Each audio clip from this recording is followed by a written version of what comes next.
Good morning. आज आहे day 5. मला खूप कंटाळा येत होता कामाला जायचा. हा बघा किती निवांत झोपलेला आहे. कामाला जावंच लागेल कारण कंपनी पैसे देते म्हणून. मोहनदादांनी ते चहा आणलेला होता तर आम्ही चहा पित होतो. इथे माझे मॅनेजर माझी मज्जा घेत होते तर मी तुम्हाला ऐकवते काय. चांगली तशी दिसते मी जशी आता दिसते.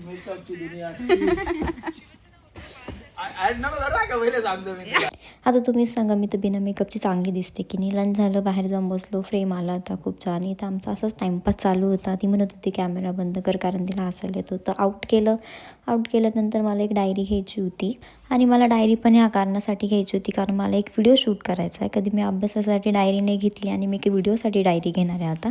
नंतर घरी निघालो. माझी फ्रेंड मला पुढे ड्रॉप करत होती. तिने मला पुढे ड्रॉप केलं. तिला बाय केलं. काही सामान घ्यायचं होतं दीदीचं, त्यासाठी तिथे दुकानात गेली होती. सामान घेतलं, तिला दिलं. हिच्या मैत्रिणीचं लग्न आहे 4 दिवसापासून. हीच नाटापट्टा करत फिरते. इकडे बघा कशी तोंड लपवते. तर ते किचनमध्ये गेली. मम्मी स्वयंपाक करत होती.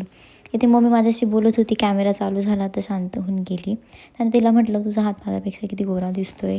घरी आल्याला बेलाला भेटणं हे कंपल्सरी असतं. बघा किती शांत झोपलेली आहे.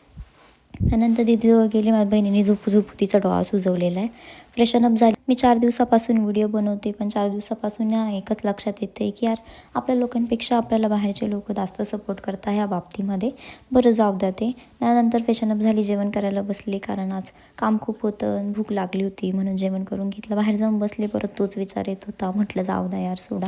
त्यानंतर मी झोपायला गेली. बाय.